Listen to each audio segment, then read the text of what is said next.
I don't ever slow up, no I don't take shit. I got no love for the fakeness. If you wanna play tough and wanna hate this, I'll always show up. I don't ever slow up, no I don't take shit. I got no love for the fakeness. If you wanna play tough and wanna hate this, I'll always show up and make a statement. I don't ever slow up, no I don't take shit. I got no love for the fakeness. If you wanna play tough and wanna hate this, I'll always show up and make a statement. Everything I do so instinctive. Good evening, ladies and gentlemen, degenerate sleuths of the night. We gather to boldly go where others have refused. Welcome to the DT show, you salty mofos.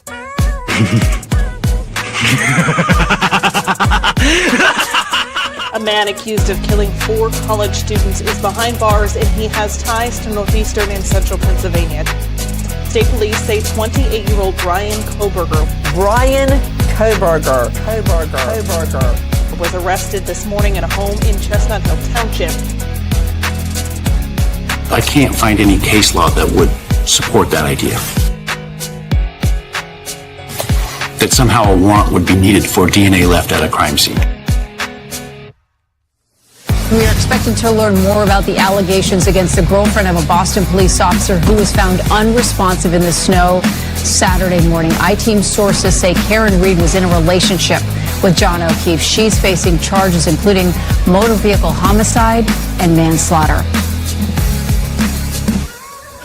So, the Commonwealth just provided the court with information that causes me grave concern.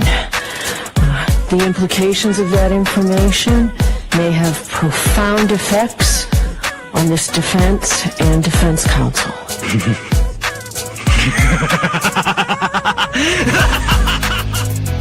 So, get your popcorn ready and your choice of drink. Get your butt on your seat. Like, comment, and subscribe for a treat. Here we go. It's time for the show. The Drunk Turkey Show.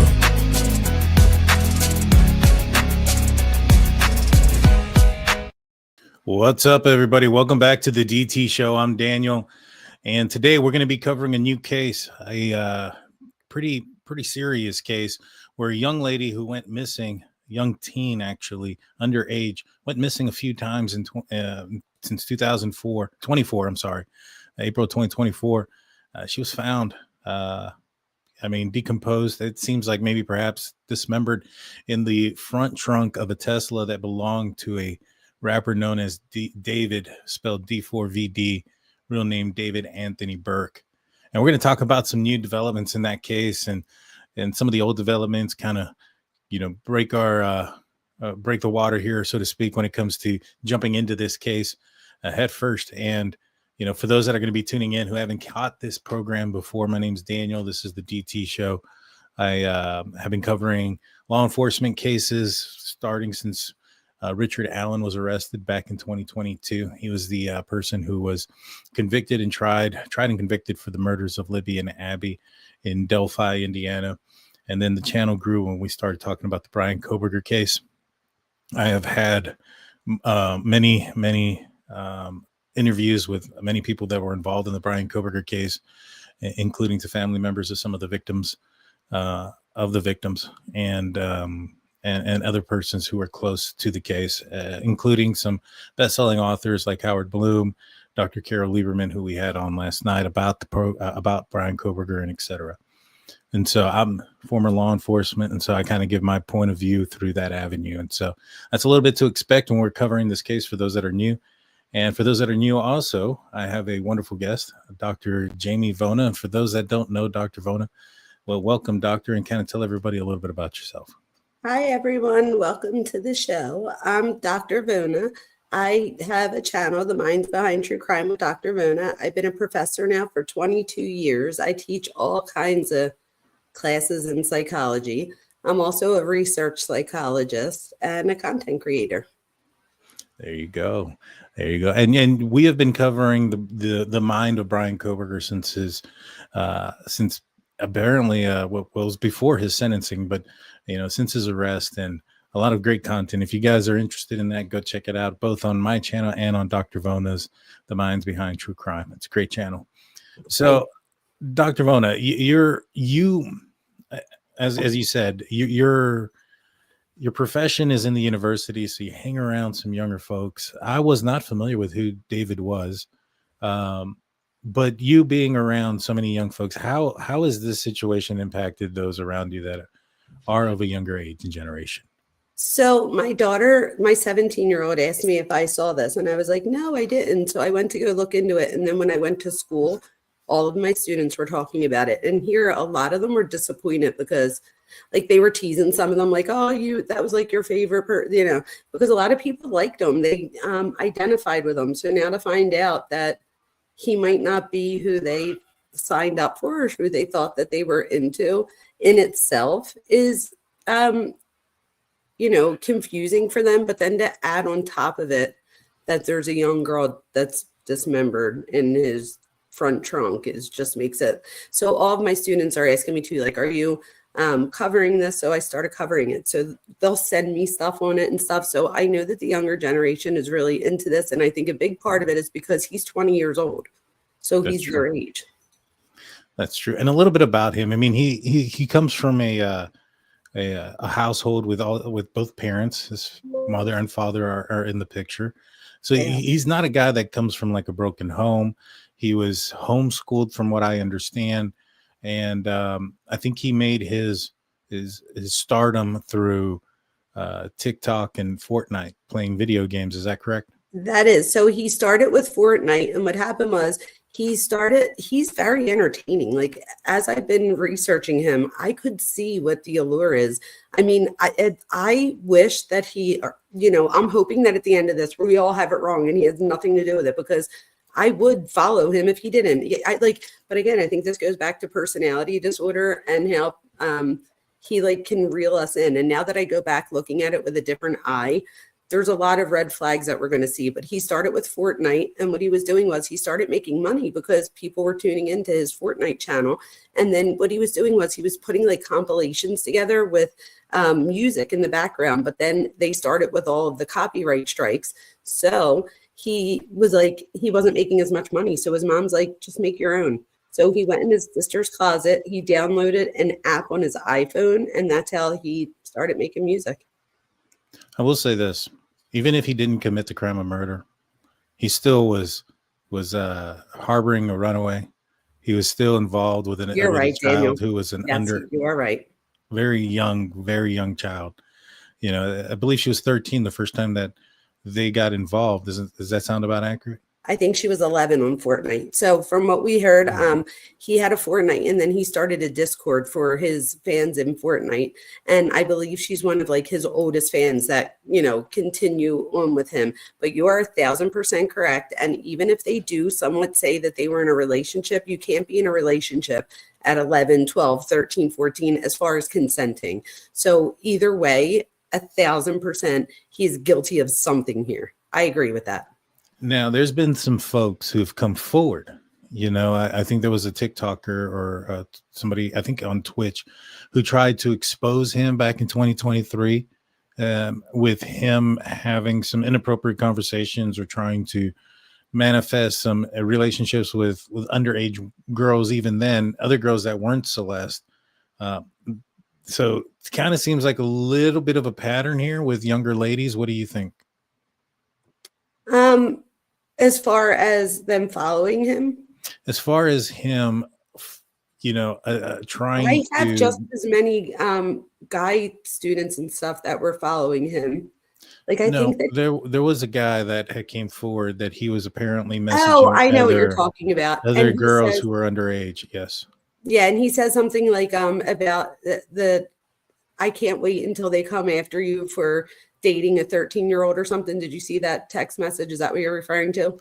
I believe so. I know that there was a guy that came forward, and he was talking about how he was trying to explain, that he was coming after him because he was being messaged by other young ladies that apparently this guy was targeting them through Fortnite and Discord and stuff.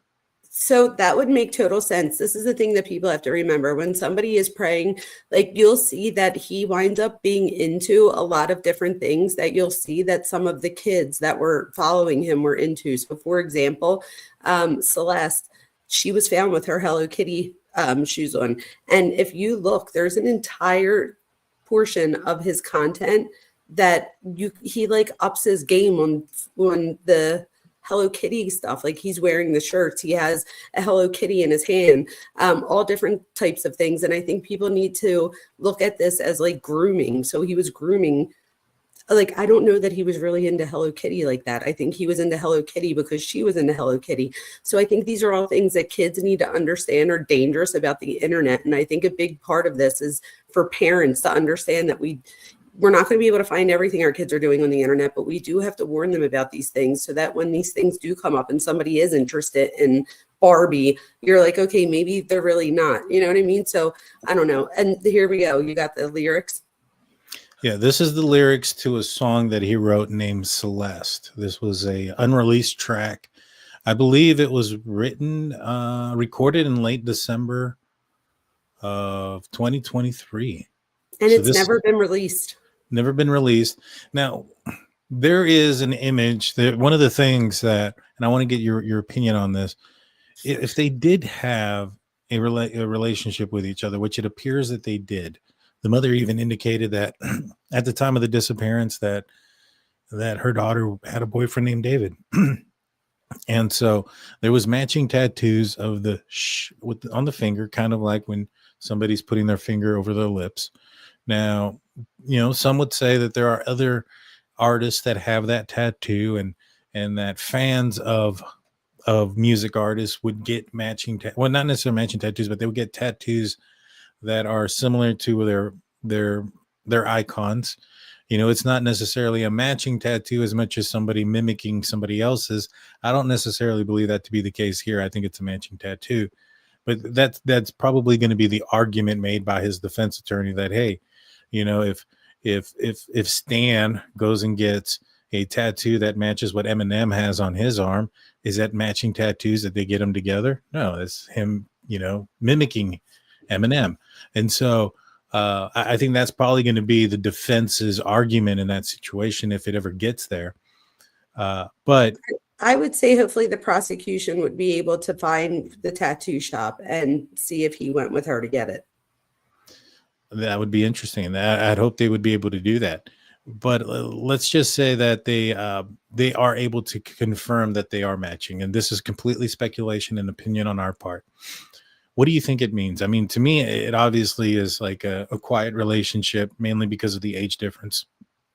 But what do you think it means? I think, again, we have to remember this isn't really a relationship because she was 12 years old, you know what I mean, when this started. So I know that a 12-year-old might think that they're in a relationship, but this is a predatory type thing where, he might make her think they're in a relationship, but she can't consent to any of this.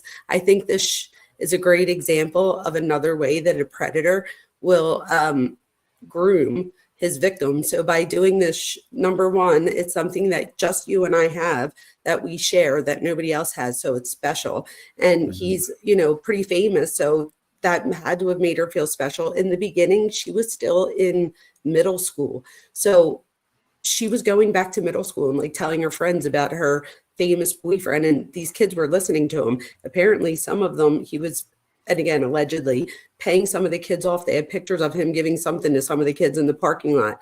And I feel like they knew that it was wrong, but that was kind of like, we're special. Like we have a bond. And this is like our secret message that only you and I share. So again, I think it was a very predator type behavior. It seems very predator. I'll be honest with you. And so this is we'll read some of the lyrics and we'll break them down, verse by verse. The intro is "Baby, baby, I love you." This is 2023. So she would have been 13 at the time, December of 2023. She would have been 12 because she never made it to 15. So we have to make sure that we call her 14 because she was found the day after what would have been her 15th birthday, but she had already been dead in the car for days. So she never makes it to 15. So she was 13 when this came out, which just to me makes it even more gross. Like I just feel like he should have known better. He did know better. He had to have. Well, I mean, if her body was found September, right? 2025. It was September 9th, I think, and her birthday was like the 8th. Okay, so September 8th, 2025, she would have been 15. 2024 in September would have been 14. September 2023 would have been 13. Yes, that's why I said 13. Okay. Did I say 14? Yeah. I thought I said 13. Okay. My mistake. So she would have been 13 years old at this time. And, fairly young, saying some pretty, high emotion word like I love you, and creating a song. I mean, some people do move fast. But do you think something like this, given the age situation and the severity of understanding that, making a risk like this to record a record about a girl who's underage, what does that tell you about his mindset? So to want to step this up even more with being a predator. So at the same time, he also makes friends with another Celeste who looks just like this girl, but is like 20 at the time, right? So he can technically say that he has more than one Celeste in his life. So how do we know that this is about the one that's underage? So I feel like this is how predatory this behavior was, that he then makes friends with. And there's a picture, and on one of my short I did, there's a picture where the one girl Celeste is sitting on the couch and the other girl Celeste is in the background. You see her. So they knew each other. So my thing is, like you were saying about the defense, I hope the defense doesn't try to say, how do we know it was for this Celeste? And that to me is just so much more predatory, because it was almost as if we would forget about the young Celeste, and then people would be like, no, there's still a Celeste in his life. Like, what do you mean? And people would just forget about it. And I'm so glad that didn't happen. Yeah, me too. But there's and we got an article that I'm going to read that people knew which Celeste he was talking about, and they thought that she was a little bit older. And we'll go through that article here in a second. So it goes on. The first verse is, so this is what it's like to not need weed to get me high. I love it when you hold me, when you cry, just because, be my Valentine. I want to make Cupid suicidal. And that's the way he pronounces it so that it rhymes. So do not need weed to get me high. Do you think that he was providing, marijuana at the very least to Celeste, in your opinion? That I'm not sure. What catches me more in this as a therapist is that he says, I love when you hold me when you cry. Don't you usually hold the person that's crying? Like, how narcissistic is that? Think about that. I love when you hold me when you cry. Aren't I supposed to hold you type thing? Yeah. Oh, yeah, that's a good point. Like, that is so narcissistic to even say that. I was like, so that number one, and then I want to make Cupid, you know what I mean? Like, that is, I don't know. I think it's very charging. And I think to a young kid who's going through puberty and their hormones, like, I think this is something that a little kid would be like, oh my gosh, like, look, like he's talking about me. Like, this is so cute. You have to see the kids all crying at his concert, even young adults, not just kids. To me, young adults are kids, but people are crying and like singing these songs. And some of them are even, you could even argue are just as bad, if not worse. Yeah.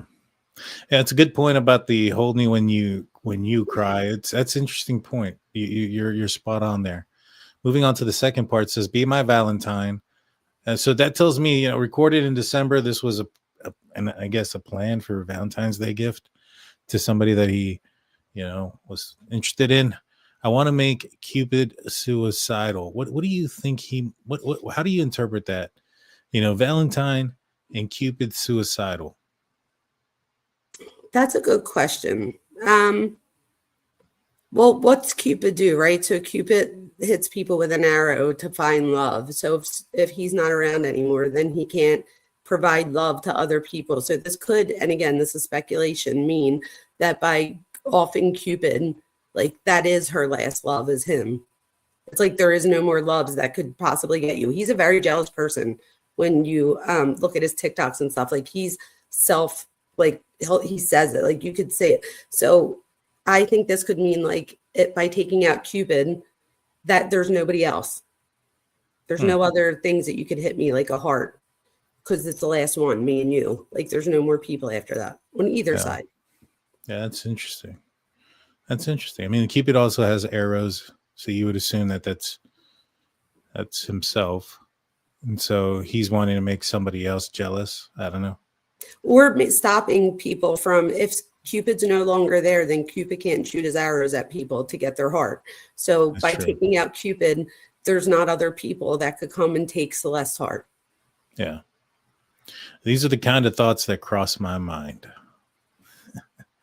Just because. And then it goes, verse 2, darling, I would love to erase or eat. Oh, let me do this again. Darling, I would love to ease your mind, but you only open up when you get high. If I had the money, I would buy us time just to get us by, just to stay high. So kind of back to what I was thinking earlier, open up when you get high. So I think this kind of talk about some sort of drug use between him and her during these times. And ease your mind, her crying, Cupid. Do you think he's calling her the jealous one? I mean, he could be, but I think if you look at his content, he clearly he has content that'll be this is what it's going to happen to her if she ever looks at someone else again, and it's like somebody chopping up meat, so. And she doesn't really post a whole lot, so if that is the case, we don't really have a whole lot of evidence of it, because she does not post like a 13-year-old girl usually does. He's the one that posts everything. So what do you think it's like projection? Like he's projecting himself onto her, like this is him, but he's projecting it as her? Oh, 1,000%. 1,000. We always talk about projection, right? Yeah. I was actually surprised to see this. So of all the things that we heard, I hadn't heard anything about getting high or anything. So this was actually the first of all the things. So if anybody knows anything in the chat that we could look up for another live, I would love to look into that, because this was really the first time I had heard of that in all of the content he does. I mean, if you think about it, she's very young. If she is smoking marijuana, at that age, her mind is still in development. This could aid in his grooming of her, so 100% there. The bridge goes, oh, Celeste, the girl with my name tattooed on her chest. Now, I don't know if she had a name tattoo, but that could just be him just saying that. So I don't know if she did, but there's pictures of her. She eventually allegedly gets another tattoo with his name on her finger. So she has Sh on one and David on another. Interesting. I wasn't aware of that. It goes, smell her on my clothes like cigarettes. I hear her voice each time I take a breath. I'm obsessed. Oh, Celeste. So right here,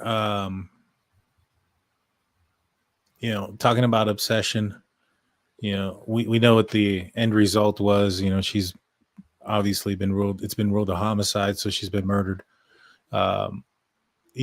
Obsession is probably one of the leading motivations to murder, wouldn't you think? Yes. And the fact that he's telling us here that he's obsessed, I think that we need to take that serious. And I think if you say smell her smell her on my clothes like cigarettes, if you think about it, cigarettes, it stays on your clothing. So I think, again, this part to me is a lot of this is projection. Right here. And then so Close says, Vona, he had a music video where his alter ego murders someone and puts the body, which is himself, in the trunk of the car. Tell us what that means. So Chloe, I'm glad that you asked that. So not only does he put the body in the trunk, which is himself, in a lot of his videos, I noticed he plays both parts. So he'll play the victim in the video and he'll play the hero and the perpetrator. So he does it all. It often seems to me like he's the guy that wants to start a fire so he could be the one that puts it out and saves you. So with the video, I think that's projection. I think when we and think about it, right? He put a dead person into the trunk of the car. That is so projection. What about multiple personalities? Do you think he might be struggling with that? Is that maybe him seeing?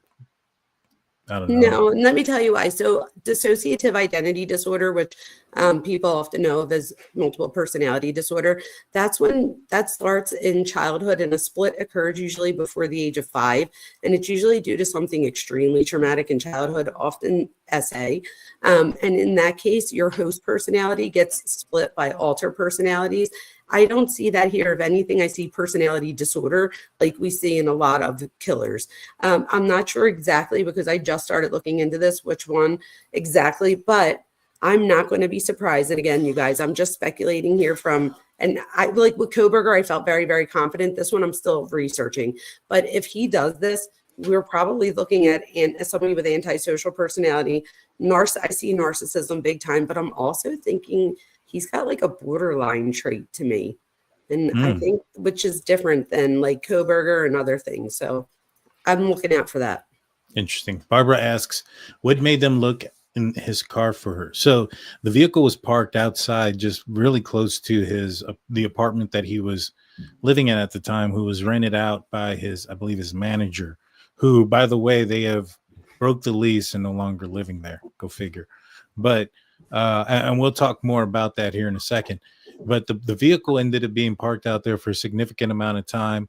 It began to develop a foul odor.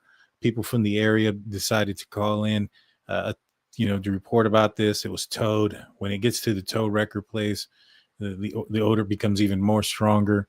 And then they end up doing a search and finding a body decomposed, possibly dismembered in the trunk inside what it sounds like it was like inside of a plastic bag. So pretty suspicious circumstances, if you ask me.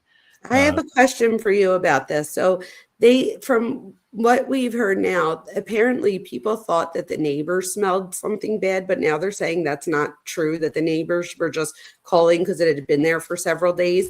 And, they eventually tow it. They said like some people might rob a car and put it up there, so it looks suspicious. So they call the police. The police wait 72 hours before they could tow it. I think it wasn't until they get to the tow. So my question for you is, do you think that that's going to help with determining when she died? It could. The Teslas, they should have like a lot of technology on them, including like cameras and motion detecting, and I think they document a lot of information, like when the vehicle was last moved, when the front trunk would have been open, and those type of things. I think that the vehicle itself is going to determine a lot of that.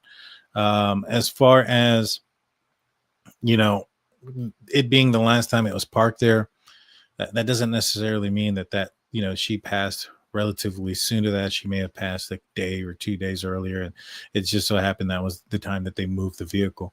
As far as the level of decomposition, the only thing that kind of like worries me about it is the fact that it was in inside of a vehicle, and I believe this was like in Los Angeles in September. It's probably warm out there, and so I don't know how if it was also inside of a plastic bag. I'm sure that would have probably expedited it as well. The decomp, so it might be a little bit difficult to determine the exact time frame, but I hope forensics can figure something out. Yeah, I do too. Somebody asked in the chat, how much does he have over his creative content? And just so people know, he like writes all of the songs. Yeah, he does everything himself. He does it all, like down to the music. So, here's another thing that he says. He goes, afraid you'll only love me when undressed, but you look so damn gorgeous in that dress. Missing you so much makes me depressed, but I digress because I love you so much. Now, afraid you'll only love me when undressed, and then I love it when you hold me when you cry.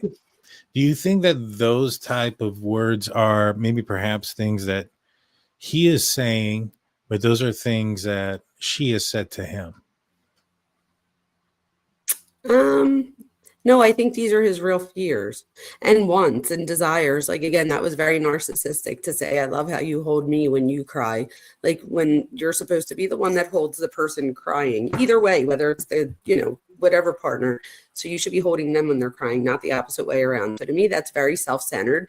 And then over here, about only loving them when undressed, to me, that's an insecurity. Right. But I mean, it's an insecurity that like it's not why would a 13-year-old though say something like, I think that's another thing. Because what it is saying that you only want me for one thing. You don't love me. You just want me for sex is what he's saying. Do you really think a 13-year-old really wants him for sex? Do you know what I mean? I think that's exactly. But do you think a 13-year-old, do you think she would have told him that? Oh, like you only want, I see. I thought you meant like that she was. that she wanted him for just sex. I was going to say that's probably unlikely. I see what Right. you're saying, that he would want her for sex. Right. Is he implementing some of the things that she has said to him, such as, I you see. only love me when we're undressed, and I love it when you hold me when you cry. You know, those are things that I would, you know, they sound like they would come from a young lady more than a man. No, I could totally see that, but that would, if she did say these things to him, then that would just show again, I don't know, the amount of power and control he has over her, even that he's like, it's almost like, look, I'm proclaiming my love. I'm putting it in a song. Like, of course, that's not why I only want you. I love you. I love you so much, so much. Like missing you makes me so depressed. I don't know. You look gorgeous in that dress. So like, I feel like by sliding that in, it's like, okay, there goes the bad thing, but here goes the good things to X that out. But it's almost like a conversation. Like she's saying, you know, I you see what only you're love saying. me I when never you're read it like that undressed, first. and then he's like, but you look so damn gorgeous in that dress. It's almost like a back and forth. You're 1,000% right. And I wasn't reading it that way. And that's the thing, you guys. I think one of the things we have to get from this is this guy was so creative. It is such a shame that he went down this horrible road. But now that you say that, that makes sense. I see exactly what you're saying. Yeah, it That seems could be. like he's going back and forth with, like you mentioned before, and where he plays all the roles. You know, it sounds like he's doing that here. I wonder if he has a music video to this. I guess not, because it wasn't released. Right. Right. A lot of people think that same thing that you're saying. So that could absolutely be the case. That's interesting. And I wonder if he's doing it here when it says, I love it when you hold me when you cry. But think about that either way, though. Even if she said, I love when you hold me when you cry, that still just sounds like it would go the opposite way. Like, Right. But when would that happen, though? I mean, like, that would be happening when if there's like a breakup and he grabs her and don't leave me and he starts crying. or if they're sharing like trauma bonding and they're sharing stories that make them upset. And again, that could also be a way to play on someone's vulnerabilities. I do want to mention something now that we're saying this, so I don't forget. There's a video where I don't know if it's his exact 18th birthday or he just turns 18, and he's somewhere, and one of the somebody says to him on camera, like, what does it feel like to be 18? And he says, it feels like the past 5 years, like nothing's changed. So that says to me is, I feel like he is very immature in his emotional development. I want to see this and say, I said it here first, you guys. We have no idea yet. I'm not going to be surprised if something happened to him when he was, what would 5 years before that be, 13? So Yeah. let's see what happens to him. And if so, his emotional maturity could have been stunted at 13. None of this makes this okay. But you could then see, because then other girls his age, so let's say you're 17, a 17-year-old might not put up with something that a 12-year-old would. So I feel like something may have happened that stunted his growth in that way, more so than him being into pedophilia, if that makes sense, because there are different, either way it's wrong, and shame on him for doing any of this. Right. And it would make sense because that was about the same age that he may have gotten in contact, maybe a little bit earlier with Celeste. But going back to this song with the back and forth playing both roles, if he's doing that with this line, be my Valentine, and then I want to make Cupid suicidal. If she's saying be my Valentine and he's saying I want to make Cupid suicide, or vice versa, what does that say? If we're looking at it from that perspective of this being a conversation between two people. Okay, if it's a back and forth, now we're saying that because if you make Cupid that, then he's going to be out before he could even become your Valentine. So that does take on a whole new meaning. I don't know exactly what that meaning is at this point. I think I need to know more about the case, but either way you look at it, it's still manipulative and it's still grooming. Yeah. Oh, 100%. 100%. Let's see. And I don't know if I read this part. The girl with the name tattooed, smell like, oh yeah, I hear her voice each time I take a breath. I'm obsessed. We talked about that. So then he goes into the outro after that. Real quick. Missing you makes me makes me depressed, but I digress. So feelings all over the place, it sounds like. Which is where I think that borderline thing might be coming in. I don't think he knows how to oh my God, what's the word I'm looking for? With your emotions. Oh my God, you guys, I just had Express them. Yeah, well, yeah, he doesn't understand, yes, how to express his emotions. He has an inability to regulate. That's the word I'm looking for, regulate emotion. I'm like, I teach this every day. He has an inability to regulate emotion. And I think that you see that a lot in his creative and in his art and stuff. But I think that's also why people didn't look into it as much as maybe they could have or should have, because I think a lot of people chalked it off to like, this is art. Like, what are you talking about? Look at all these people that love this. And I think it's hard even for young people to wrap around their heads that he could be responsible for such a horrific thing. Yeah, I mean, it starts off first and foremost with the grooming. You know, it's a slippery slope.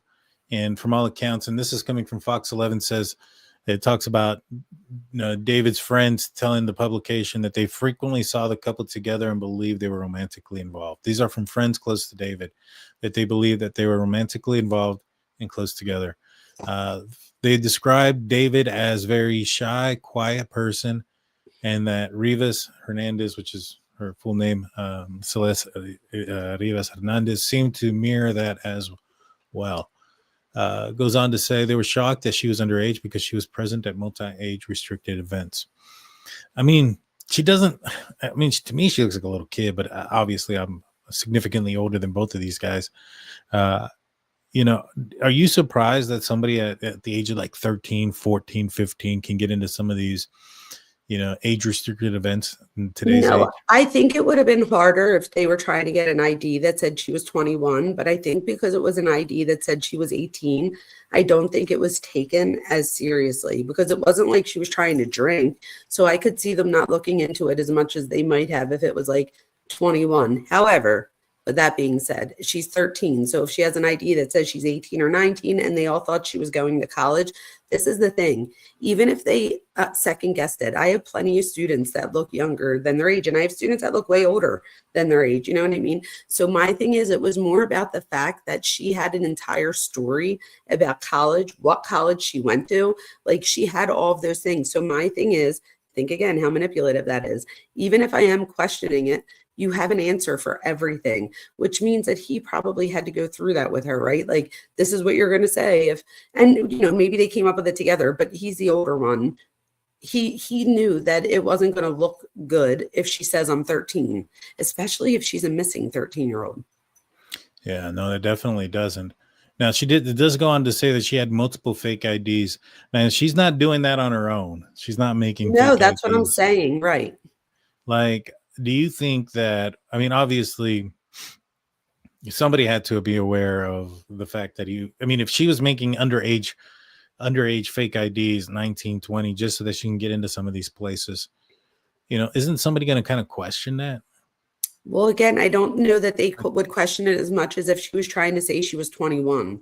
Like, 18 isn't, you know what I mean? Like, especially because you really think that a 13-year-old was coming. So I think that this is even something that we don't really think about, because people are thinking, where's the mother? Like, where would the mother be? Do you think he was bribing the mom? Like, where was the mom? Apparently she knew. I don't think so. But what I do think is, what I'm trying to say is like he would have had to have gone and got this fake ID from somebody. Now, obviously, this isn't the most law-abiding citizen if they're making fake IDs. So they may not care. But, if you're making fake IDs and somebody's coming up to you. Oh, you meant the person that actually makes it? No, that's a business. No, I don't think they care. They probably don't even know how old she really is. They just need an ID. Obviously she's not 18 because who comes in making but couldn't they say like she's 16 and I want her to go to my concerts with me? So who knows what they told the other person? That's true. And even if you think someone's younger, it doesn't necessarily mean that they are. So they might, and not a lot of people have an ID. to even show that they're like 16 or 17. So it wouldn't have been abnormal. And then think about it, Daniel, if she has tattoos, in my mind, you probably already are of age because you have tattoos. Like, so I'm like, that must have also thrown people off as well, that she had tattoos, and you have to be 18 to get a tattoo or 16 with a parent signature. So she had to use a fake ID for that too, I'm assuming.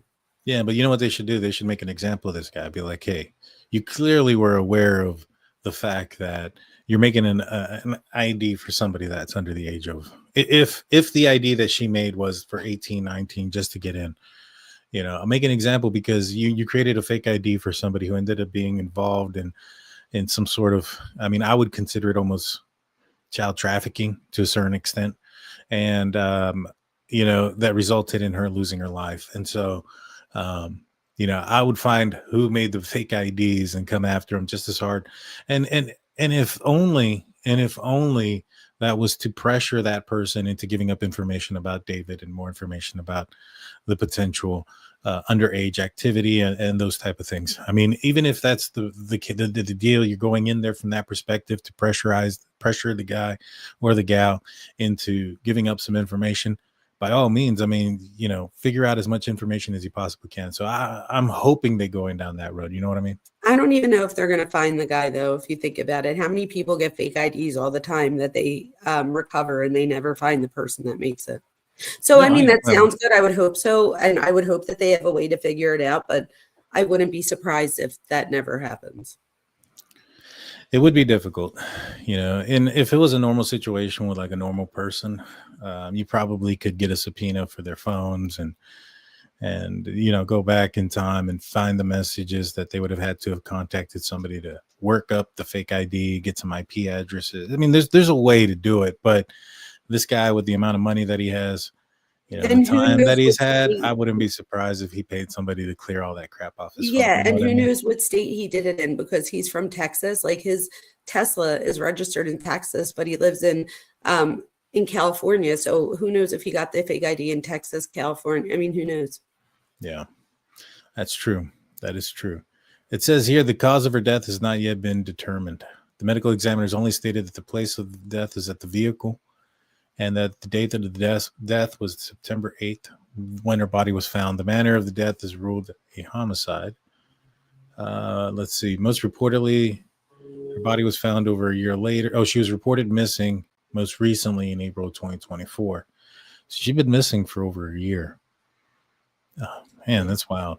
Her mom. And the fact that she went missing, though, in January, February, March, and then April. So she went missing every month for the 4 months in 2024 before they don't see her again. So I feel like, don't you feel like they had to know that, like, where she was coming back from? It's just a question. I'm just asking, like, what you would think. Like, if we were in this situation, hopefully never, God forbid, but like, like she's coming back from the same place. Well, what's the family dynamics? Is there a father? That's what I'm asking. So that's what I don't know. That's what I'm saying. I feel like we're going to see, like, I feel like, you know, the parents are, the mom rather is, you know, heartbroken and stuff. However, I want to know more about the family dynamics. Like, what made her feel like she had to keep running? You know, there are some kids though, you know, because I've dealt with some runaways in my time that just want to have the freedom. Even in middle school? Even in middle school. Okay. Yeah, I mean, I have had to deal with some runaways who came from situations like, especially like I had a few of them where parents were like older, like older, like elderly almost, while they were like in high school, like 65, 70 or sometimes. Like there's one guy that I have in mind that was always constantly a problem. His parents were up there in age. Another guy, we always had problems with him. His father was up there in age. In fact, this guy ended up passing away. He died a little bit older in life. He was like, well, not older in life. He was like 24, 25, but he was a problem when he was younger. And his dad, when he died, his dad was, you know, so old, he didn't even realize his son was dead or had been dead for a minute. But he had drowned on his own vomit after drinking too much. But there was another guy that we had a lot of problems. He ended up, we used to call him an all-star. So when we would have problems, like significant problems with somebody, and we began to know who they were on a first name basis, almost, we call them all-stars or rock stars. And, there's this one guy that we were dealing with, at a very young age, probably about 12, 13 years old. And his father was in and out of prison. And, all of his kids ended up being a problem. In fact, one day I arrested his father, and he got in a fight with another guy, and they ended up stabbing each other. And so when I got in there, I handcuffed the other guy that he had stabbed. And that guy looked at me when I cuffed him. He's like, "What's up, bro?" And all his blood just started coming out of his mouth. He was so high on things. Yeah, he didn't even feel that he was stabbed. Wow. Yeah, it was incredible. And then we're taking out both this one guy, and then the father. And then this guy had another son who at the time was probably about 7 years old, 6 years old. And he runs out and he's like, "F you, police." Like, "Oh, my dad, all y'all do is harass." Like all this crap, like, and cursing us out at a young age, Wow. very young age. And so, the family dynamics make a big difference. You know what I mean? Which I think we're going to find something here. And this is the thing, like when we read this next part about this, the mom says that she's dating someone named David, although she never met him, and that the two shared matching tattoos on their fingers. This was a baby.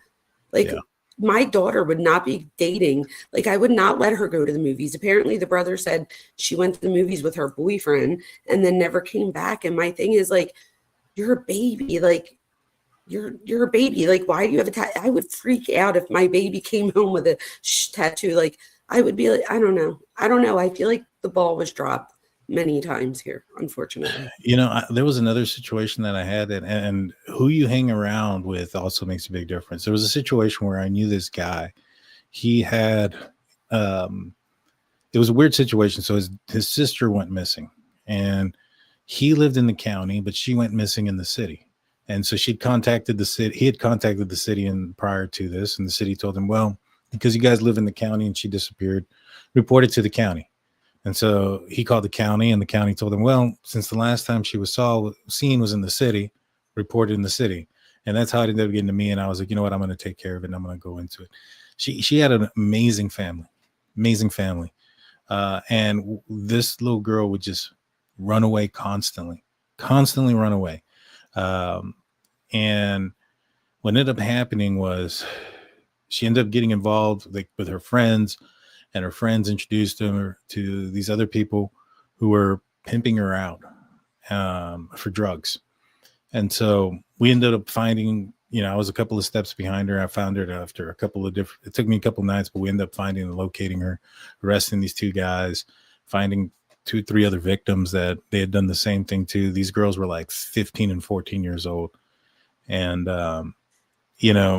in this situation, because I knew who the brother was and I knew who his parents were, just no explanation as to why she was constantly just running away. I mean, the brother, he was not like that at all. Like, I mean, they grew up in the same household.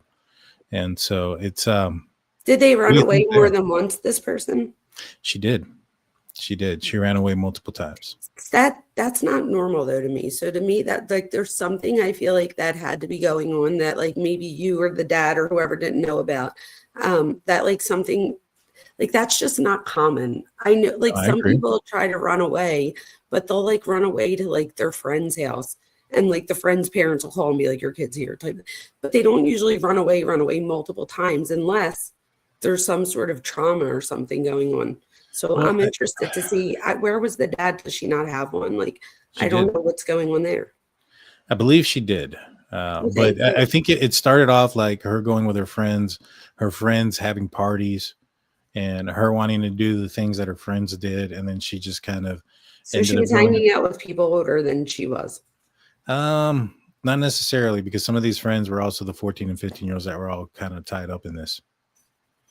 Where's the parents and all this? I don't know. I will say that one of them, the friends' parents, were not like there. I think it was just a single mom who was known herself for being a party animal. There you go. So mom go out and daughter would have parties, and then, you know, these girls would go over. From what I understand is like, you know, these girls like envied the one friend who didn't have very, you know, many responsibilities. And so, you know, they all ran away.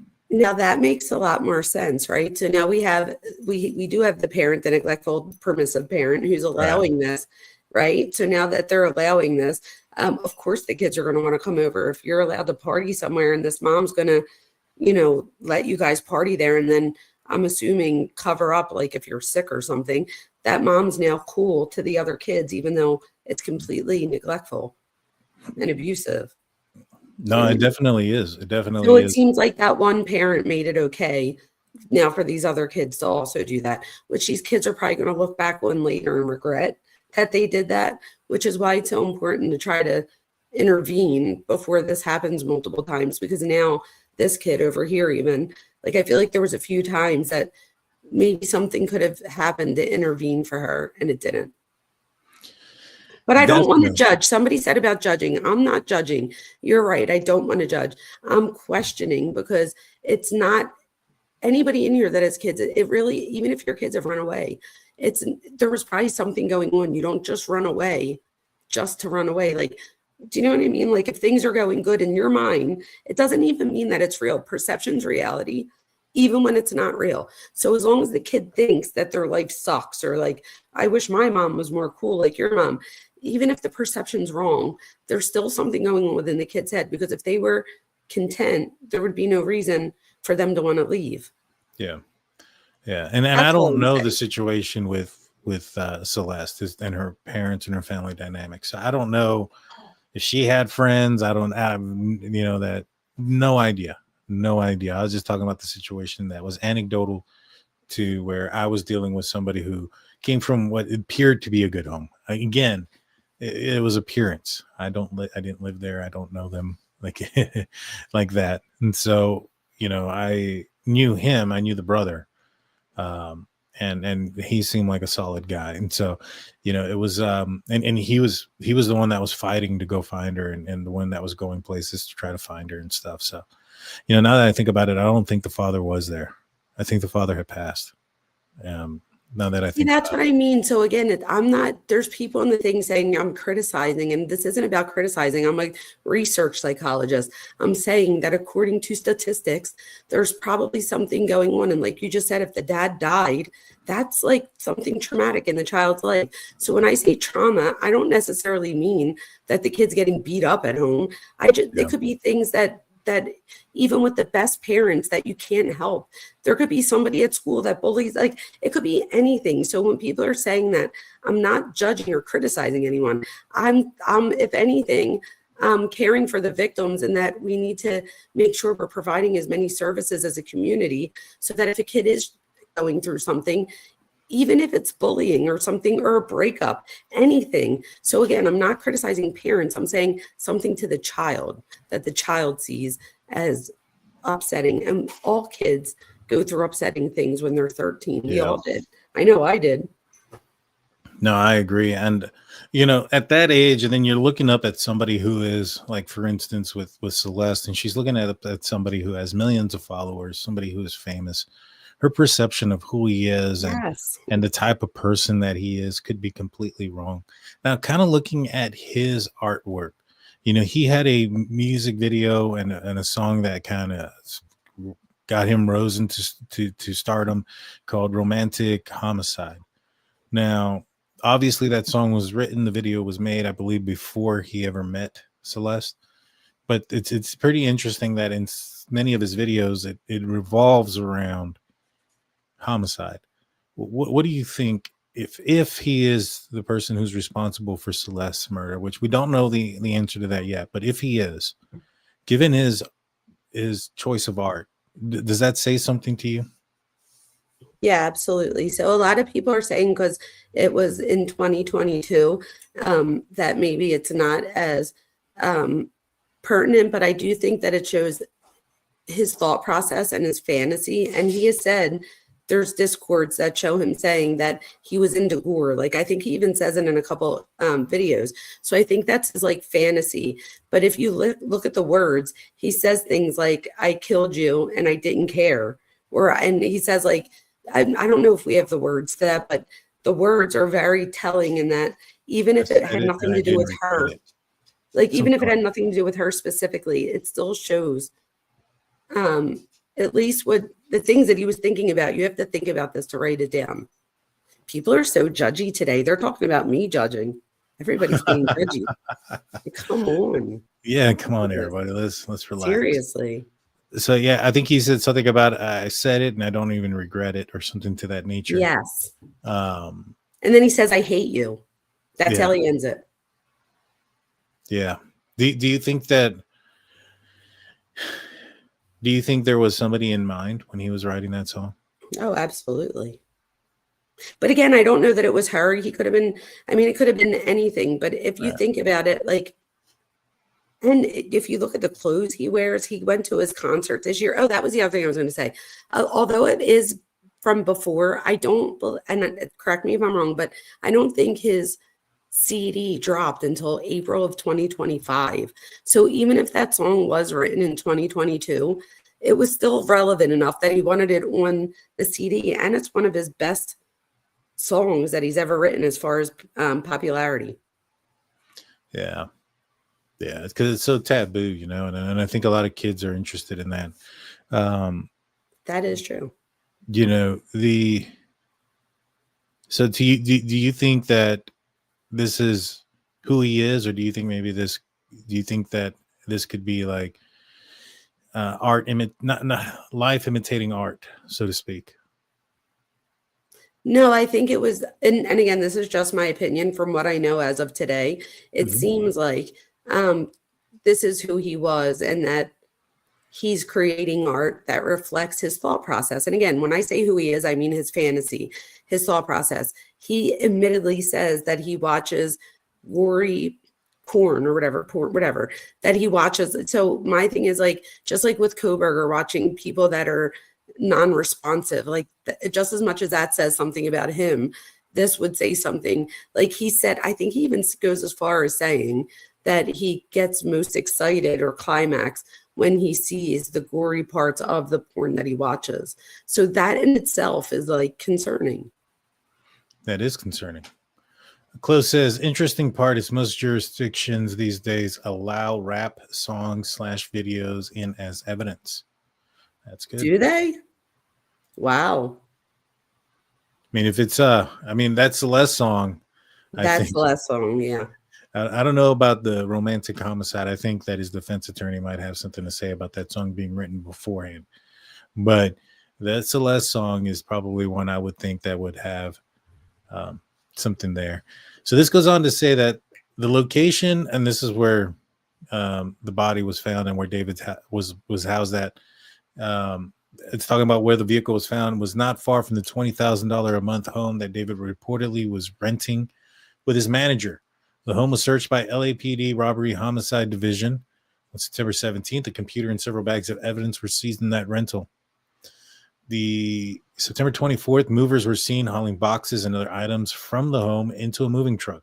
Homeowners told TMZ he spoke with David's manager, Josh Marshall, last weekend and was informed they'd be breaking the lease and that their belongings would be moved out by the end of the week. Do you think it's weird that they're moving out? Not at all. And I think that moving out, I think the homeowner probably wants them out just as much because now he has all this negative, there's probably people there. There's probably reporters there. So I think that the manager probably wants to disconnect from this as much as they want to disconnect from the manager. Apparently the homeowner didn't even know that David was staying in the house. So let's just say that, let's put it this way. Let's say that David was out on tour, and let's play little devil's advocate. He's out on tour. Celeste is the one that's driving the Tesla, and Celeste gets attacked somewhere, and she ends up. She didn't have a license. She was a baby. It's a Tesla. Can it drive itself? No. You know, I'm assuming, given the amount of money he made, he probably has that feature. What if somebody put her in the thing and then put drive home? I don't know if it would drive like that. I don't have a Tesla, so I don't know if somebody has to be sitting in the car for it to do that.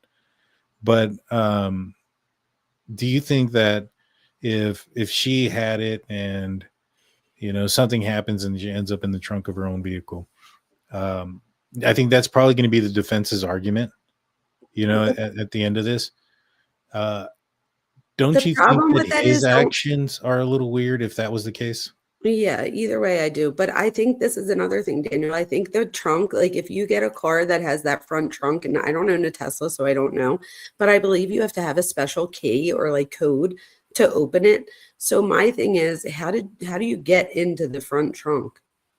Like Well, right I now, think I don't somebody put her understand in why there. they're No, not. no, no. I think Oh, somebody okay, I was definitely put her in there. okay. Yeah, what I was saying is I don't know if somebody put her in there and then just hit the home button on the automatic driving and it drove I itself see. there. I have no idea. Or somebody could have gotten in there and then hit home on the navigation and just dropped it off there.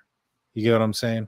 Yeah, I I, do. And I know that there's a ton of cameras on the vehicle, but I think you can like turn them off if you don't want them on. So everybody keeps saying that the vehicle is going to be able to tell if somebody went in and drove it home or if there was nobody in there.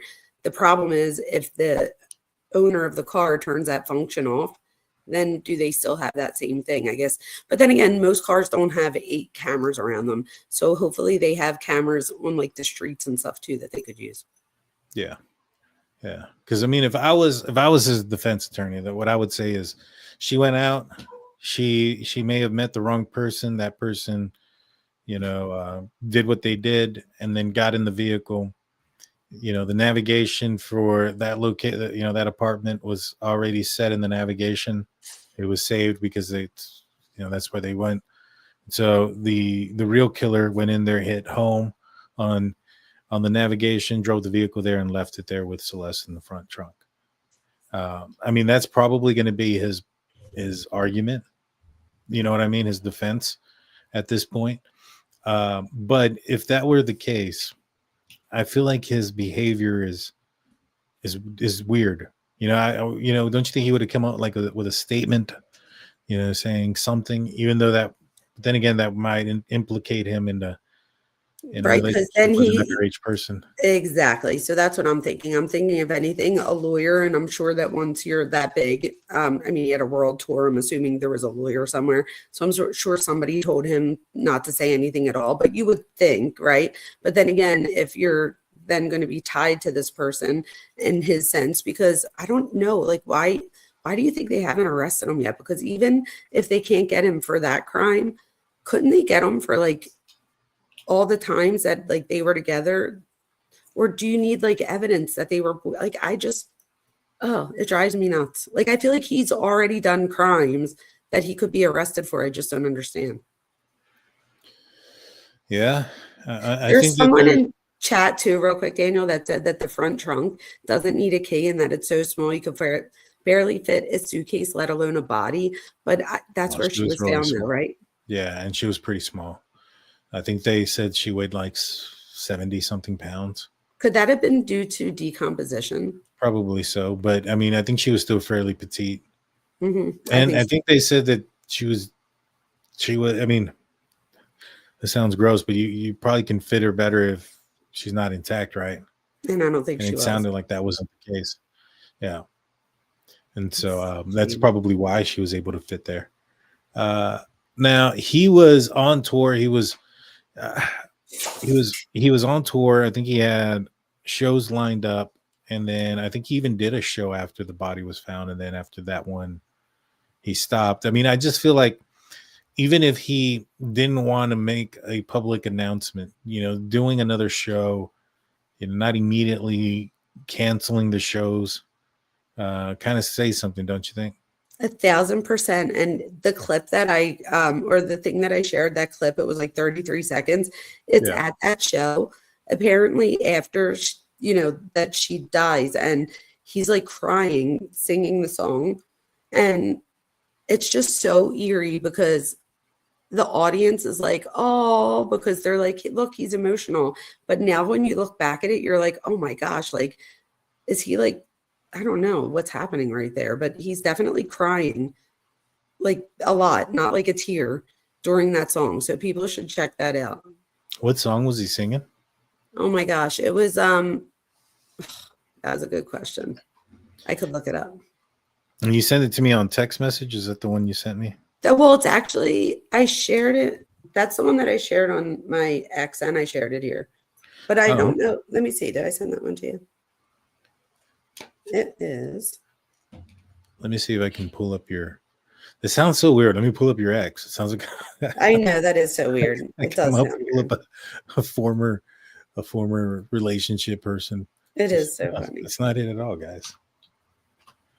Let's see. And you said you shared it on there, and it said, yeah. So it's not the last one, but the one right before. It says 23 hours ago, David cries on stage after Celeste's death.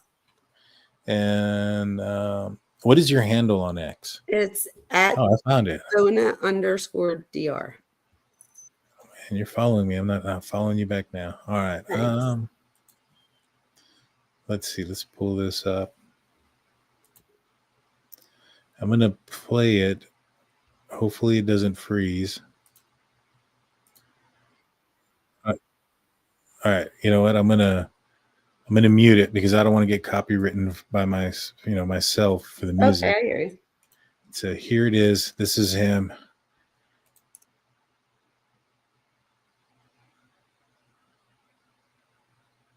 Yeah, he does look very emotional. This song is "I'll Love You from the Afterlife." I just put it on my phone and muted it so that I could hear it. The song is "I'll Love You from the Afterlife." That's what he's singing right there. "I'll love you from the afterlife."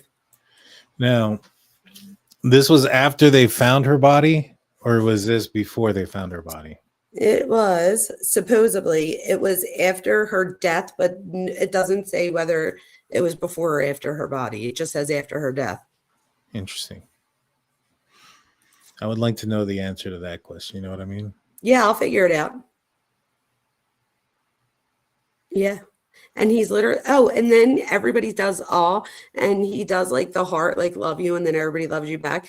He's very, very good at like pulling people in. Like, it's a shame if he did do like it, well, regardless, he's with the girl, but it's a shame either way because he is very talented and he could have been really big. Yeah. Let's see. This is on stage in Houston while performing live. Possibly right after. So this says possibly right after the death. So this sounds like it was before the body was found. Wow. Because of the whole. Imagine looking at this in like retrospect and being like, oh my gosh. Yeah, it's interesting.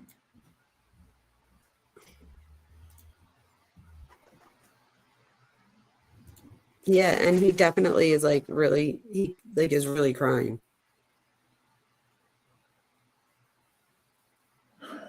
I just don't understand why they haven't charged him with anything yet. Like, forget the killing, like even the others, not forget it. I don't mean like that. I mean, don't they usually like arrest you for something less until they can up the charges? Yeah, that's not uncommon. But the thing is, this guy's probably got a steep lawyer. You know what I mean? That's probably the thing that is really preventing this from being further investigated properly. I mean, not investigated properly. But this is probably why it's going in the manner that it is because he's probably got a high priced lawyer. That's the first thing. Second, schedules are tight, right? So like if this happened, like like in the Bryan Kohberger case, a lot of people were skeptical because of the timing in which how long it took for him to go up there and take the lives of 4 people, and they thought it was too quick. If he was going from one place to another and traveling, and they're having a hard time pinpointing the exact date in which she passed, and if it happened in between like concerts in different areas, that might be one of the reasons why it's preventing them. If they can't quite pinpoint the exact time of death, and he has, let's just say, he was in Los Angeles on the 2nd of September, but the 3rd he was somewhere else, and the 1st he was somewhere else, and he was there for just one day. Is it possible that that's the day that she died? It's possible. Is it possible that it was the third while he was somewhere else? And then, well, now you have a problem. You know what I mean? Yeah, that's true. And somebody did mention too that the clock starts ticking once they arrest you. So I guess they have to like get an airtight case. But no, you're right. You're right. But I do think if you're looking at his schedule, it appears if you look at his schedule, like he's on tour and like doesn't even have time to come back. You have to see his like tour dates that they're no joke. But there's a video, excuse me, there's a video on his last tour date where he's wearing a pink shirt. It's like a pink polo. And then I think it's September 1st or 2nd. I'll find the video and send it to you after this because this is going to be many lives, I think. I don't think this is something that we can cover in one night. But when I send you this, it seems like he went home because I then looked on other old videos and it looks like he's in the house that he grew up in. So, or the one that's in LA rather. So my thing is he does go home at some point. I mean, I guess you could say that he posted a video. You could post a video today and have taken it a month ago. So I guess you could say that too, but I want to send it to you to see what you think. Yeah, I'll check it out. You know, one of the things though is if they're able to pull like some information also from the Tesla, and the Tesla was last moved and in correspondence with the date that he was there, that should be a lot. You know what I mean? That should kind of point in that direction. I find it weird that they haven't arrested it him. already. Yeah, wouldn't they have already saw that? I would hope so. So like, what's the holdup? I'm just so confused. I guess you could say, okay, even if he drove the car, like I'm trying to think like what could the argument be? And I guess like you were saying, like you could say like when did the bag? I don't know, unless who knows, he could have been covered head to toe. He did cancel his tour, everyone. Yes, he did cancel his tour, but not before performing another time or so. Yeah, he had like one or two performances. Yeah. Club goes, did we mention how David said he reported the Tesla stolen in Seattle, but law enforcement say it was never stolen? So did he actually say that it was stolen? From what I heard, I think he did say that, but I think the police said that there's no record of it. Interesting. And so like, and in Seattle too, I mean, it just so happens that the killers live down the street from where your house is in Los Angeles, of all places in the world. And I think he was in like San Diego or like Sacramento or something at the time when he said it happened, or unless Chloe just said it, but he wasn't there and he reports that. But my thing is, if he would have made a report to the police, they could have just looked. And my other thing is, can't you see on your phone where the car is? You supposedly can, yeah. I mean, it's super tech. And like I said, this isn't like the guy that's buying the base Model 3. You know what I'm saying? I don't know what it was. Maybe it was the base model. I'm here talking smack. You might be, Daniel, because I think I have it. And I think it is, I wrote it down. I believe he has, I don't know. I'll find it in a second. I know I wrote it down. Oh, wait, I have it right here. He has the Tesla interior. Hang on. I just had it. I'll find it. I'm sure somebody in chat knows too. Yeah, let us know. Let us know if it's what oh, wait, I have written down here Tesla Model Y 2023. Well, maybe that it should have still quite a bit of the tech and stuff. It's a little bit older. This is why I also think that that's it too, because I have a video of him in the Tesla and I didn't know if it was the Tesla. So I put it into AI to ask it what type of car it was. And it came back with that. And then I heard that on a news report. So I was like, that was pretty cool. Yeah. And the Model Y is not, I think that's a higher end one. I'm not familiar. I know the Model 3, isn't there a 3? Maybe I'm wrong. Maybe it is the Y. I'm over here throwing out.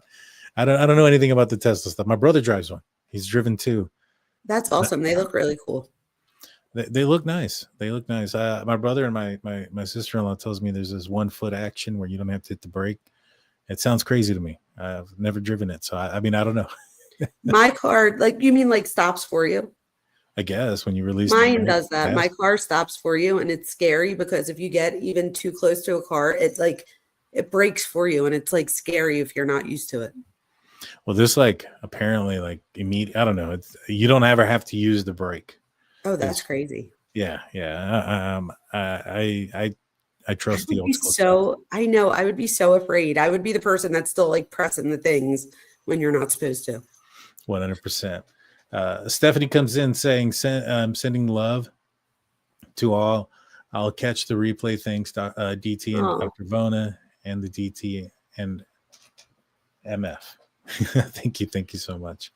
Going back to this document here real quick, it says here that there was a subreddit locked after Reddit's accused him of moderating, and it goes on to say that that after somebody who claimed they moderated David's Discord server Twitch channel posted a message saying they did not know about Rivas Hernandez. In the message, the mod says they were not aware of the true age and that she was a missing person. Based on what was shared on David's Twitch streams from Rivas Hernandez's role in the Discord server, they believe she was around 18 or 19 years old. It's unclear which moderator it was, but Twitch told TMZ the mod is not employed by the company and the statement was not made on behalf of Twitch. It says here, police said David is cooperating with the investigation and he is not a suspect or a person of interest at this time. What do you think about that statement? Don't they always say that though? Like, I feel like they always say that so that they don't spook the suspect. That's true, especially if they're talking. You want them to keep them talking. Yeah. But, so you don't want them to think that he's a suspect. And my thing is, criminals, I'm coming to realize, are not always, like, they don't always think of things. Like, you would think that he would think not to put that, if it was him, in the front of his car. So my thing is, if he didn't even think about that, then of course they're going to want to remain as if they're not looking at him so that he will talk if that's what, that he might talk, even if the lawyer tells him not to, but I don't know. But to me, I think this is a short-term tactic. This is a tactic that you would use in the short term while you're having certain conversation and things of that nature. Because, the longer this goes on and if they maintain this and they continue to come out saying he's not a suspect or a person of interest, then you got to kind of have to look at it and, all right, what is it that they have that's pointing to somebody else? Now, he could still 100% be a dirtbag because of what he did, because of the age and stuff like that. But this is a short-term tactic because you're giving people around him a false sense of security, which could be dangerous if this guy committed a crime of murder or homicide. Yes, I agree. You know what I'm saying? So this is a short-term tactic. So if this maintains that he's not a suspect or a person of interest, I want to say after about another month, I would give it tops. And they still don't have an arrest, I think we might start having to look at it from a perspective of what do they have that is pointing somewhere else. That is so scary if it doesn't get solved because of the decomposition and stuff. I mean, she's young. She's been running away. She's going out with her friends. Is it plausible that if he's out somewhere that she goes somewhere and gets herself into trouble, given her age and no, I don't think so. But I'm sure that's what they're going to say. That's true. Now, I strongly suspect David at this point. Me too. That's just a suspicion. That's just I'm not saying that he did it. Obviously, law enforcement have said right now he's not a suspect or a person of interest at this time. It's very early in the investigation. I'd be interested to see how much more cooperation he does. I'm interested in knowing what kind of cooperation he's done. Has he turned over his phone? Has he allowed them to download his phone? Is he willing to come in for a lie detector test? Is he going to be willing to turn over his bank statements and records so he can show a pattern with his phone of where he's at, utilizing GPS location and purchase history? There's a lot of things that can be found and done when you're investigating a crime in today's age, especially with youngsters who use their phone like crazy. And I forgot one thing that I meant to ask you. Do you think she could have been pregnant? And maybe that was it. It could, because I heard that on the Discord server, which I did get into, so I'll have to share that with you. But I'm like reading messages now, but apparently he says something like me and deleted user. So the person's a deleted user, but if you go under deleted user and you start clicking through, the picture of the hand with the David and stuff is on there. So it's like, it has to be her.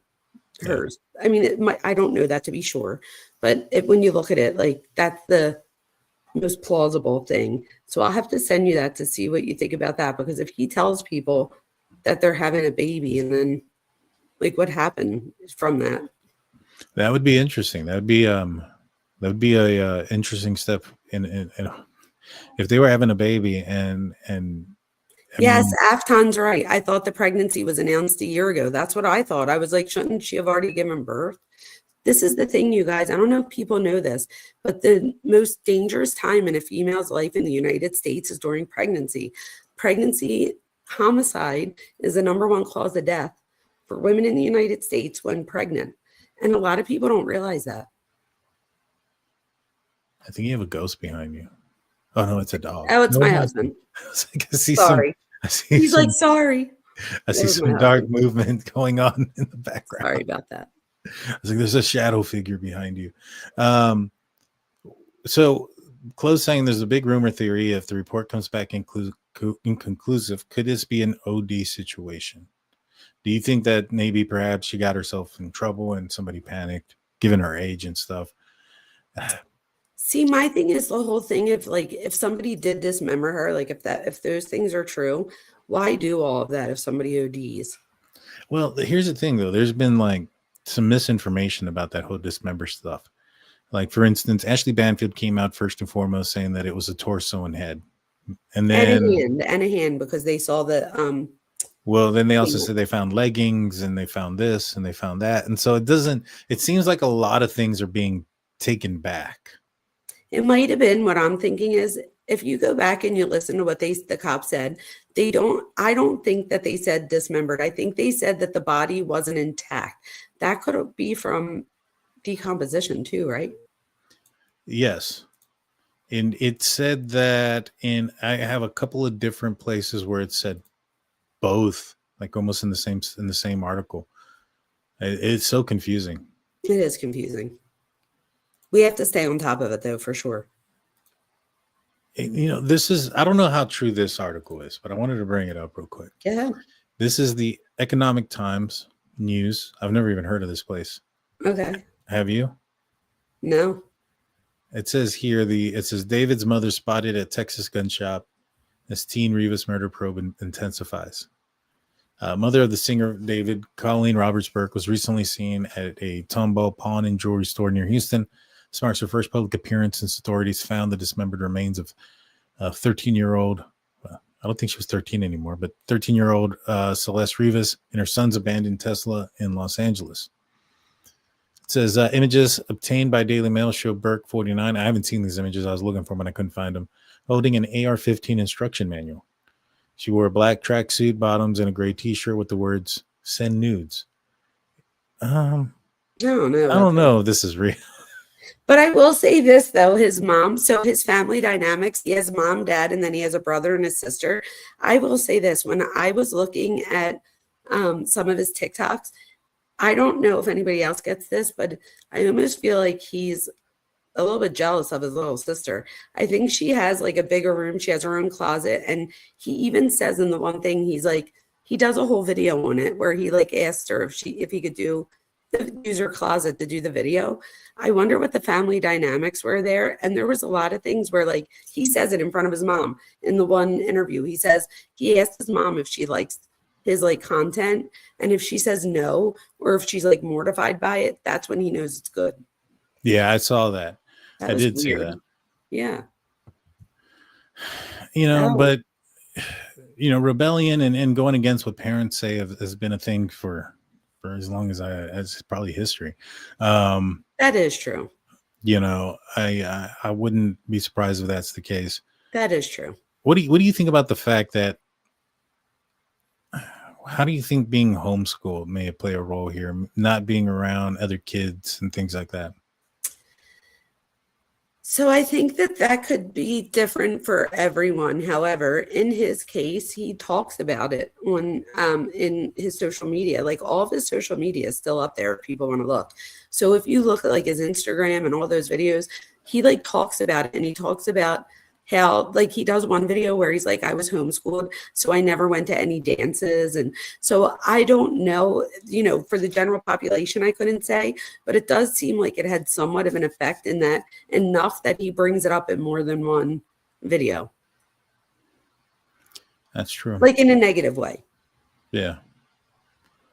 Yeah.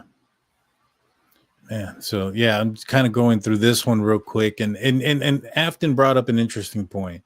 She said that the APD rep said that she was dismembered. The ME would not confirm when they were directly asked. May not be clear if she's not intact. Question why? Obviously, I think it might be because of the decomp. But that would kind of say that she was in there but then again, it's Los Angeles. I'm pretty sure it's warm down there in September. I've never been to Los Angeles, but I'm fairly positive it's warm in September. What do you think? I have been once or twice, and it is. So I think it was warm. I think they did say that it probably sped up decomposition, but I'm not, I don't know, my decomposition well enough to really say how it would have affected it. I don't know if it could happen that fast. I'm not sure. Yeah, because right here it says that on September 17th. It says it's hot as hell in September. Yeah. Oh, yeah. And pineapple. Okay. The day her body was discovered, however, officials noted her body appeared to have been in the car for an extended period of time before it was found severely decomposed. Let's see. Afton says they can skeletize in as little as 5 to 9 days in similar circumstances. Jeez. It was the hottest this year at this time, says Sunpine, and I'm in LA. She's in LA. Oh, geez. And Solomon agrees. Is it humid too? I would assume it is. It's pretty close to the water. Oh wow, 90 to 100. That's hot. Yeah, and if it's humid, that's even worse. It's one thing to be like to have hot and it'd be like humid and dry heat. Two different things. We have a lot of people. Oh, it's not humid. It's not humid. It's just warm. Interesting. Well, if you're from Los Angeles, hit the like button, subscribe. Little plug. Also on the true crime, the Minds Behind True Crime with Dr. Vona. So obviously, this is going to be something like we said that we're going to be having to dig in more and more. If you had to make a prediction, how long do you think? Well, let's put it this way. How long do you think it'll take before we should start getting worried if there's not an arrest? So I would say, like I usually do, the psychological questions, I'm usually the one that's good at them. This is probably a question that I would ask you, being the former cop. What do you think? I think I would already start getting nervous, to be honest with you. If you don't have enough to arrest him. Given everything. Given the fact that the vehicle that she was found in was a Tesla with the technology that comes behind it, given the fact that this was a young man, if this was a crime against her, it was probably a crime of passion. It was probably something that was not necessarily premeditated, maybe something that happened in the moment. And so when you have youngsters, something in the moment, crime in the moment type of thing, with it not being premeditated, there's the lack of planning, and your phone is going to register certain things, where you're at, your location, GPS. If they were arguing beforehand, if there was text messages that went back and forth, locations during certain times of where he was at. So to me, the fact that they haven't arrested him is indicative of a couple of different things. One, there's something there's an obstacle, whether it be trying to land the specific date of the time of when Celeste passed, and trying to correlate it with the time that he was there. He's got money, so he's probably got a pretty decent lawyer. And I think the other thing that you have to factor in is, I think those are the only, those are few, there's probably a few more things that I'm just not coming up with at the top of my head right now, but I'm a little bit concerned that it hasn't happened already. Even if it was for the underage stuff. That's what I'm thinking, even if not for that, because when I did digging, there are, like in his Discord, there's a Discord where he's like, he goes live with her and he says to the mods, he's like, you guys, you have to delete this afterwards. And at one point she points out a comment that someone says like, so there's video of them together doing a live in the same room. So not like this, where you're in one state and I'm in another. They're like on the couch together. So like, even just for that, like harboring a kid that's, even if he said that it wasn't a sexual thing, like even having a kid that you know is 13 and should be at school. Yeah. And then I'm thinking too, he's at some point 17, 18, 19, and now 20. What role did his family as far as seeing her or not seeing her? Because if she was with him all the time, how did they not see her too? I'm just confused. I don't know. I mean, I have to do more digging. I have to ask, how would they be able to prove stat R? It's not so much that. I mean, there's harboring a runaway. That would be probably the easiest. That's what I was looking for, harboring a runaway. Yeah, that one would probably be the easiest one. Enticing a child, enticing a minor. You have a few other things that, inappropriate contact. If there's anything that you can find where they were together. Some people are saying here that they were romantically involved. So you have inappropriate contact with a minor. Now, these are all Texas state laws. I'm assuming that California has similar ones. But then again, I don't know. I mean, California is a little bit lax on some of their laws. I think everywhere in the United States, you can't consent to sex under 15. And I would assume anywhere in the United States, if somebody's reported missing and they're in middle school and you're having them. Didn't like, California recently come up with something that if you're within 10 years of age, that it's okay? Someone just said California has harboring a runaway too. Right. The harboring a runaway, but like the child aspect. I remember there was this thing a few years back where California was wanting to make like it's a defense to prosecution in the state of Texas if you're like 18 and the legal age in Texas is 17. And so if like somebody's 16, as long as the person's not like over 3 years older than them. 3 years. Yep. That's the defense to prosecution or defense adjudication, whatever you want to call it. But that's here in Texas. I thought in California it was like 10 years, and it was like super controversial. I remember this being something controversial because I was like, well, you can be like 14 and 24. That sounds weird.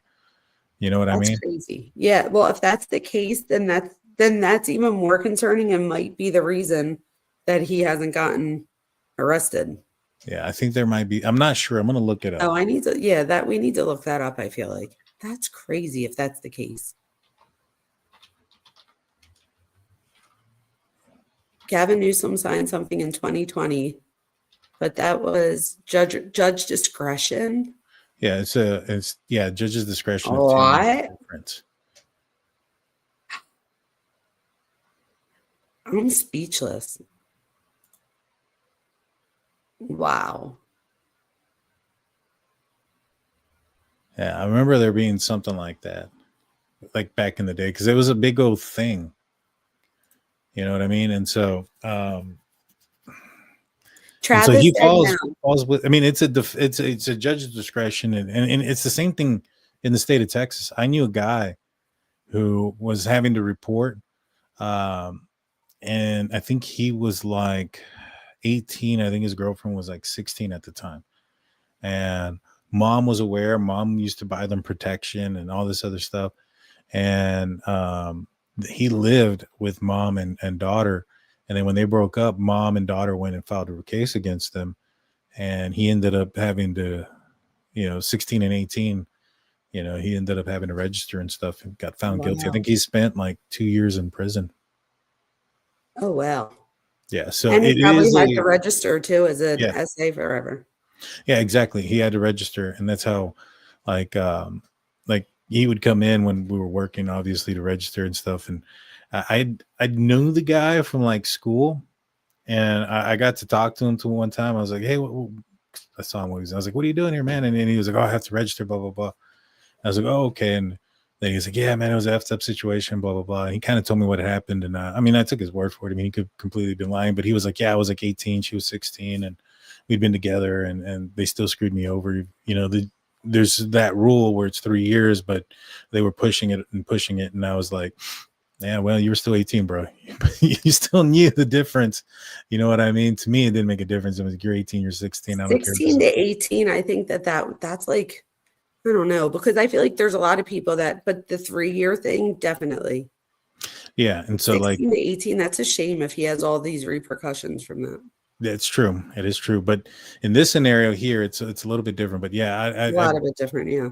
Yeah, 10 years. And like I said, I don't know. And she was like 12 when they first started talking. They said that there's reports up to 11 when she started following him on Fortnite.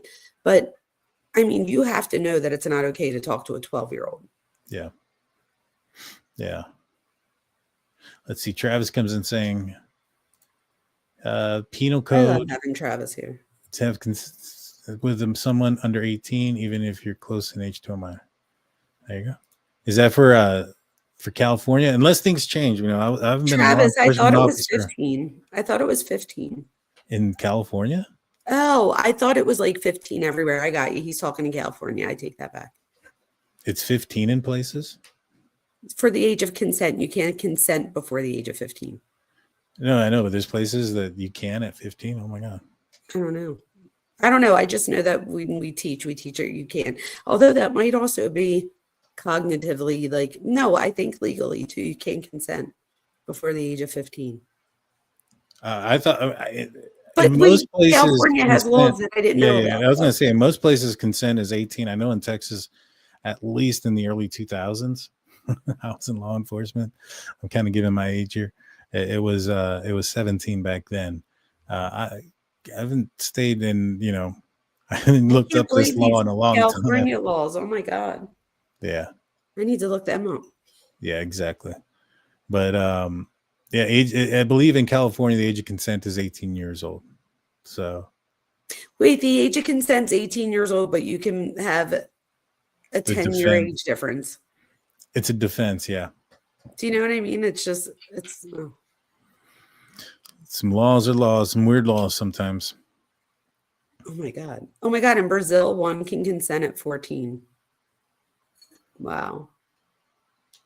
So, Belinda, you wouldn't have been in trouble because the 3 years, like you would have fell within the 3 years. So that wouldn't have been seen as abnormal as 16 and 19. Right. Yeah. Here in Texas, you probably, like, if somebody made a big stink about it, like a parent, then it probably would go somewhere. And then if you got a prosecutor who was, you know, gun ho, so to speak, then you actually could find yourself or your husband into, he could have found himself into some trouble there if there was like sexual intercourse at that time. You know, if you guys were just dating and you met when you were 16 and 19 and y'all dated, that's not illegal. Isn't it crazy though that like then you turn 18 and it's okay, you could date a 70-year-old? Yeah. So although I think it worked here, I think it falls within that 3 years, and that would have been okay for in chat. But over here, he was like 17 and she was 12. Yeah. Oh, Travis said no. That's bull. California has no 10-year rule. Thank God. Interesting. I could have sworn there was something like that. Travis, let us know. Yeah, that's a bit much. Travis says, somebody asked about penal code 261.5, and Travis wrote back and said that defined under that you have consensual sexual intercourse with someone under 18, even when you are close in age or a minor yourself. So this is what AI says. Yeah, tell us. Take it for what it is. AI is not always perfect. California, the legal age of consent is 18. There is no 10-year rule that makes sex with a minor illegal. The 10-year rule is not an exception to the age consent, but rather a factor that courts may consider in specific cases involving non-vaginal sex, primarily impacting sex offender registration requirements. I remember this, that a lot of people were saying something that had to do with like, I guess male and male sex, because it was not having to deal with the vagina. 10-year gap rule explained what it is. The rule applies to convictions for oral and anal sex with a minor who is 14 or older. If the offender is more than 10 years older than the minor, the judge can use their discretion on whether to require the offender to register as a sex offender. So this is only for the registration, so that you could still be charged.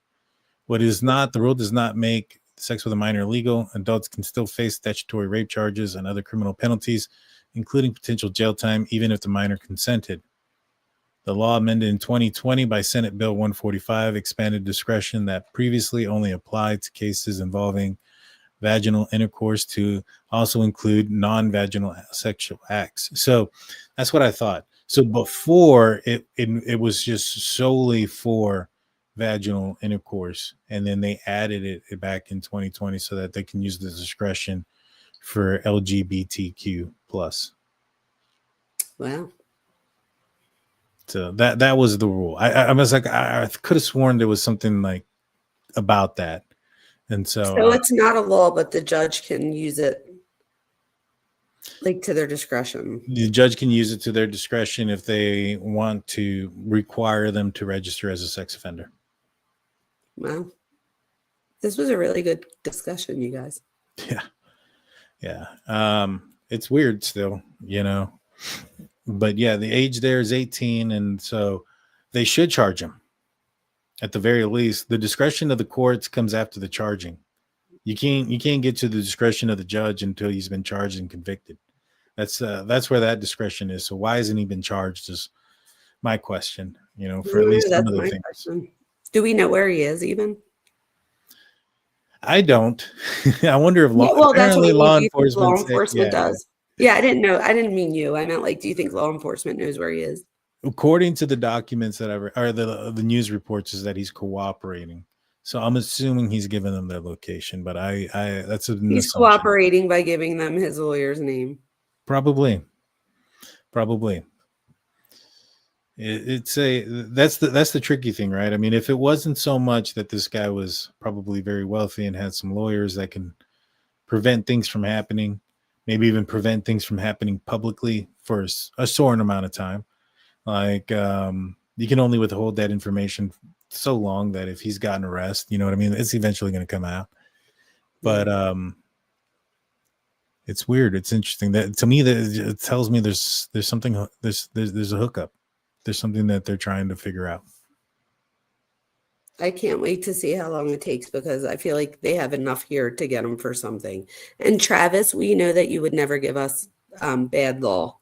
Travis said he would never tell us the law, mislead us. And I know how he feels too, because as somebody with my degrees as a psychologist, I would never want someone to think that I was misleading them. So Travis, I have to tell you guys, Daniel and I have the smartest subs on YouTube, hands down. I say it all the time. We really do.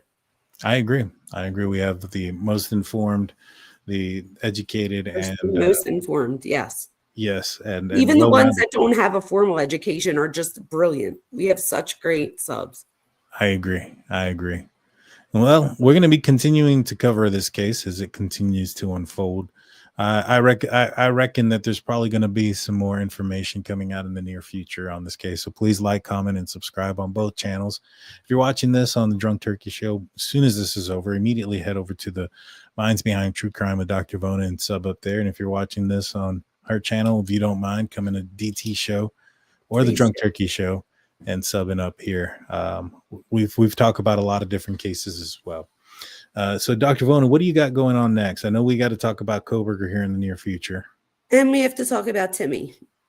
That's true. We do have to talk about Timmy. So what I'm doing next is I'm going to start looking into some of the Timmy stuff so that I can give a better, well-informed opinion. I also think that it's important that we work to tell people. We were talking about even maybe presenting it to the Cold Case Foundation to see if they can help in any way.